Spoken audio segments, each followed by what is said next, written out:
মোৰ স্বামীয়ে মোৰ বহুত ধ্যান ৰাখিছিল। মোৰ বাবে দামী দামী বস্তুও লৈ আহিছিল, কিন্তু তেওঁৰ ইমান দামী বস্তু দিয়াৰ কোনো সামৰ্থ্য নাছিল। মই বৰ আচৰিত হৈ পৰিছিলোঁ যে ক'ৰ পৰা ইমানবোৰ বস্তু মোৰ বাবে লৈ আহে। প্ৰায় হোটেলৰ পৰা খোৱা বস্তুও আনিছিল। মোৰ পচন্দবিলাক তেওঁ কেনেকৈ জানিছিল মই নাজানো। মই ভাল পোৱা সকলোবোৰ বস্তু আনি তেওঁ মোৰ আগত ৰাখিছিল। কিন্তু ৰাতি হোৱাৰ লগে লগে ঘৰটোৰ বিশেষ এটা কোঠালৈ সোমাই গৈছিল আৰু ভিতৰৰ পৰা সুখটো মাৰি লৈছিল। মই ভাবি পাৰ নোপোৱা হৈছিলোঁ এইবিলাক কথা ভাবি। তেওঁ এতিয়া মোৰ বাবে সকলো বস্তু আনি দিয়ে, অথচ মোৰ প্ৰতি তেওঁৰ কোনো ইণ্টাৰেষ্টেই নাই। মই এতিয়া ভাবিবলৈ ধৰিলোঁ যে মোৰ লগত আন স্বামী স্ত্ৰীৰ দৰে সম্পৰ্ক কিয় নাৰাখে।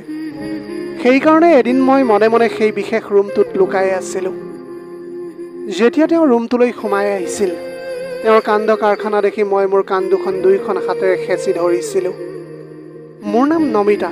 মই দেখাত বহুত ধুনীয়া আছিলোঁ। সেইবাবে মোৰ নবৌৱে মোক বহুত হিংসা কৰিছিল। তাই কৈছিল, তোৰ এই ধুনীয়া চেহেৰা মই মানুহৰ আগত উলিয়াব নোৱাৰা কৰি দিম।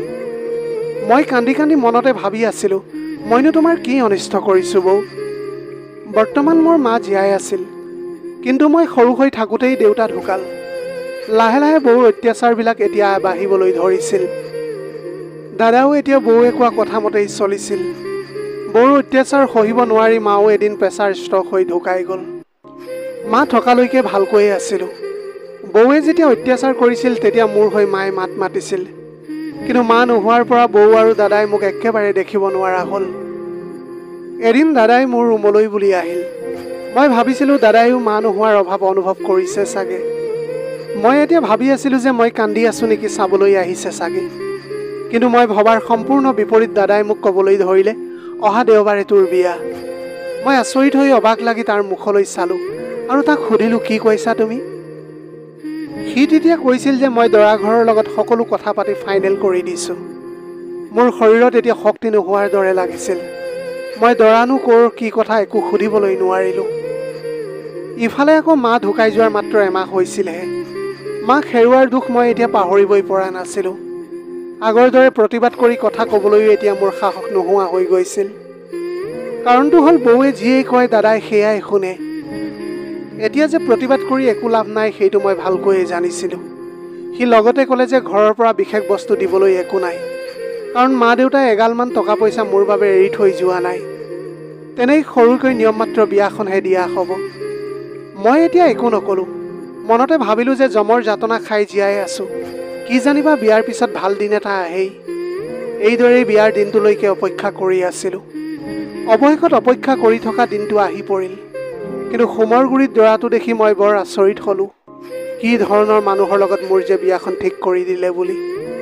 এয়াও যে মোৰ বৌৰে ষড়যন্ত্ৰ, এই কথাটো আৰু বুজিবলৈ মোৰ বেছি দেৰি নালাগিল। কাৰণ তেওঁ মোৰ লগত কিবা কথাত কাজিয়া লাগিলে প্ৰায়ে কৈছিল, তোৰ এই ধুনীয়া মুখখন মই কাৰোৰে আগত উলিয়াব নোৱাৰা কৰি দিম। দৰাজন এতিয়া বৰ আচৰিত ধৰণে বহি আছিল। সৰু ল'ৰা ছোৱালীবোৰেও দেখিলে ধৰিব পাৰিব যে তেওঁ কোনো নৰ্মেল মানুহ নহয়, সম্পূৰ্ণ এটা পাগল সি। কাৰণ তেওঁৰ হাতত কেইটামান মৰ্টন আছিল। লাহে লাহে ইটোৰ পিছত সিটো মৰ্টন বাকলিয়ে চাকলিয়ে খাই শেষ কৰিছিল।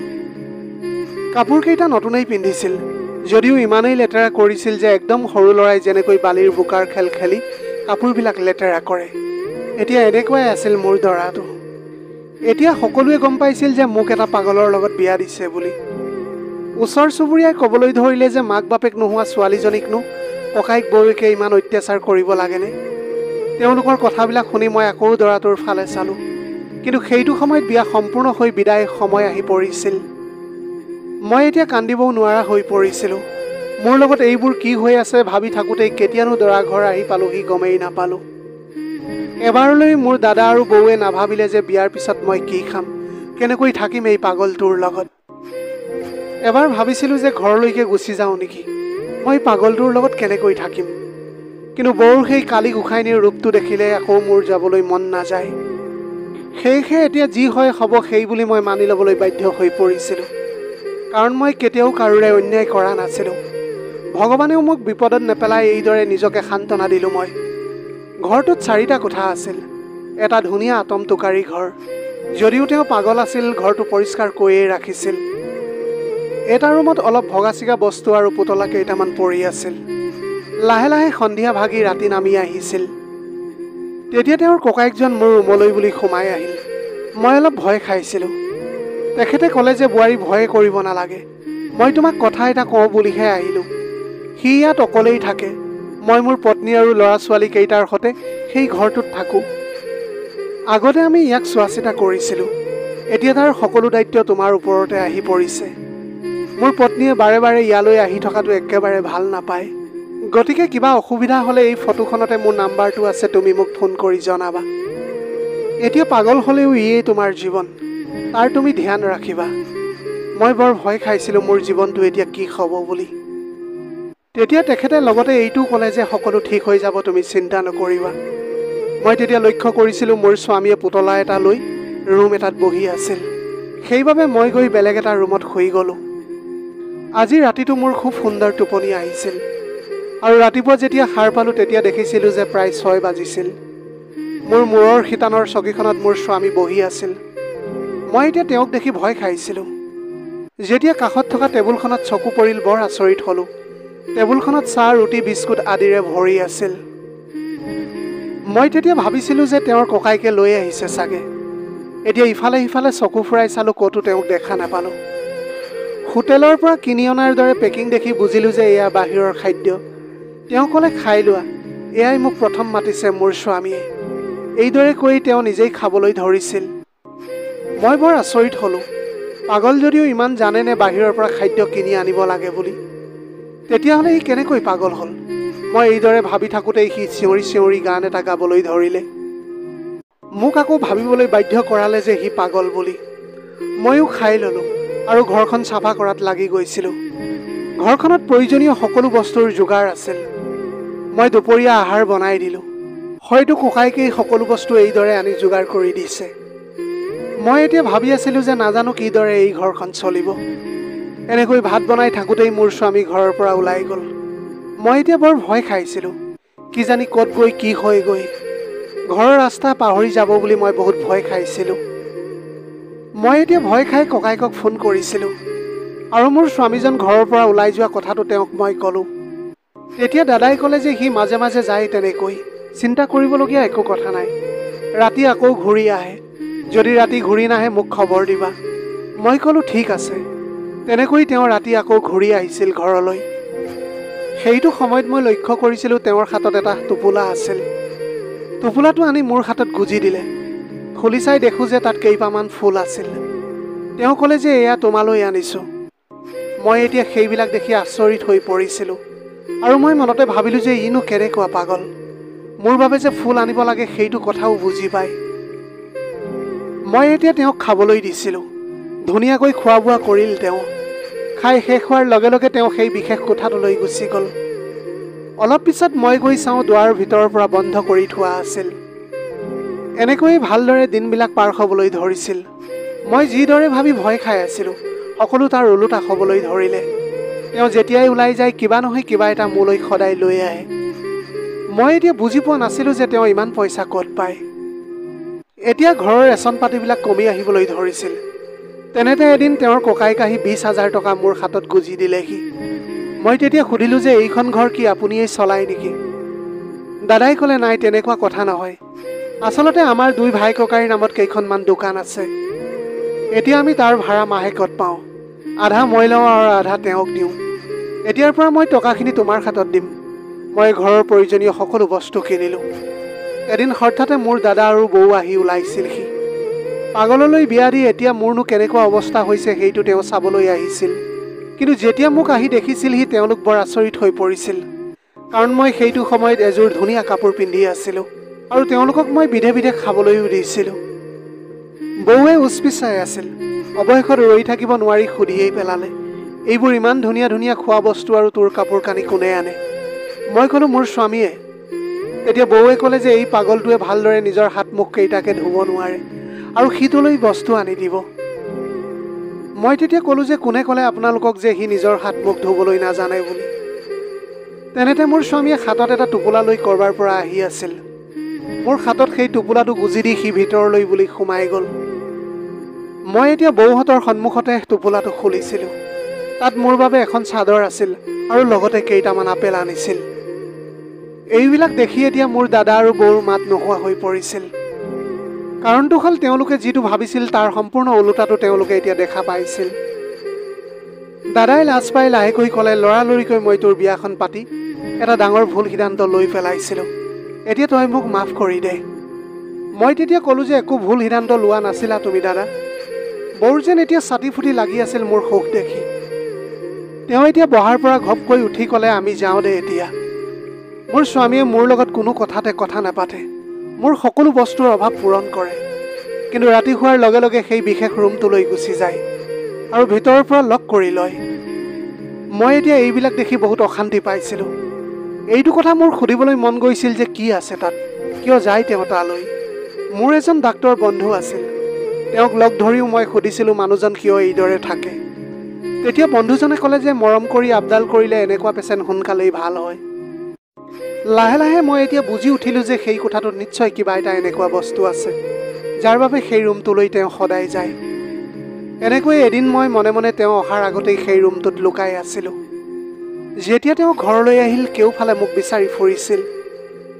মোক এতিয়া বিচাৰি নাপাই কোঠাটোৰ ভিতৰলৈ সোমাই আহি চকী এখনতে বহি পৰিল। মোৰ হাত ভৰিবোৰ এতিয়া কঁপিবলৈ ধৰিছিল, কাৰণ দুৱাৰখনো ভিতৰৰ পৰা বন্ধ কৰি লৈছিল। কিন্তু তেওঁ গভীৰ চিন্তাত থকাৰ দৰে হাত দুটাৰে মূৰটো ধৰি চকীখনত হাউলি বহি আছিল। মই এতিয়া পৰ্দাৰ ফাঁকৰ পৰা সকলো চাই আছিলোঁ। তেওঁ ভবাই নাছিল যে মই তেনেকৈ তাত সোমাই লুকাই থাকিম। হঠাৎ দেখিলোঁ তেওঁৰ মুখৰ পৰা পাগলৰ সকলো লক্ষণ নোহোৱা হৈ পৰিছিল, যিবোৰ দেখি মই এতিয়া একেবাৰে হতভম্ব হৈ পৰিছিলোঁ। কিবা এটা যে ৰহস্য আছে সেইটো মই অনুমান কৰিবলৈ পাৰিছিলোঁ। অলপ সময়ৰ পিছতে দেখিলোঁ যে টেবুলৰ চাবি খুলি এটা লেপটপ উলিয়াই টেবুলৰ ওপৰত থৈছে আৰু এটা ডাঙৰ ফোন জেপৰ পৰা উলিয়াইছে আৰু কাৰোবালৈ তেওঁ ফোন কৰি আছে।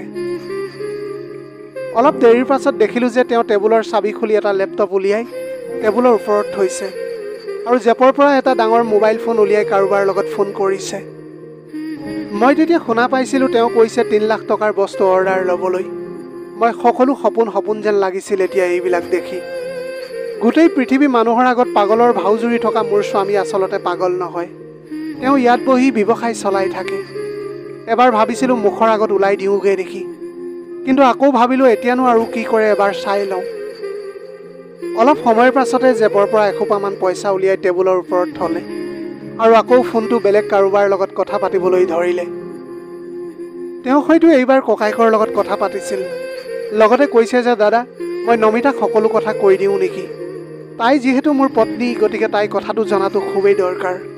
এনেকৈ 4 মাহ হৈ গ'ল, মই এতিয়া তাইৰ লগত থাকিব বিচাৰোঁ। তাই অতিষ্ঠ হৈ মোক এতিয়া এৰি গুচি যাব যদি কি হ'ব। তেনেতে মই তেওঁৰ সন্মুখত আহি ওলাই দিলোঁহি। তেওঁ এইবাৰ মোক দেখি বৰ আচৰিত হৈ পৰিছিল। মই ক'লোঁ, কিয় আপুনি মানুহবিলাকৰ আগত পগলাৰ ভাও জুৰি আছে? আজি সেই সম্পূৰ্ণ কথাটো মোক জনাবই লাগিব। এই বুলি কৈ মই কান্দিবলৈ ধৰিছিলোঁ। তেওঁ মোক দুবাহুত ধৰি কাষতে থকা চকীখনত এতিয়া বহুৱাই দিলে আৰু ক'লে যে আজি নহয় কাইলৈ মই তোমাক সকলো কথা ক'লোহেঁতেন। তুমি গম পালাই যেতিয়া মই মোৰ কাহিনীটো কওঁ শুনা। আগতে মই এইখন গাঁৱৰ বহুত পঢ়া শুনা কৰা ভাল এজন ল'ৰা আছিলোঁ। মোৰ এটা ভাল ব্যৱসায় আছিল। এতিয়াও মই সেই ব্যৱসায়টো ৰাতি অনলাইনত কৰোঁ। মোৰ কেইজনমান বন্ধু আছিল, আমি সকলোৱে কামৰ পৰা আজৰিয়েই নাপাওঁ। তাহাঁতি বহুত জোৰ কৰাত দুদিনমান কামৰ পৰা বিৰতি লৈ বন্ধুকেইজনৰ লগত ফুৰিবলৈ গৈছিলোঁ। কিন্তু মই জনা নাছিলোঁ যে তাহাঁতি ইমান তললৈ যোৱা এটা কাম কৰিব।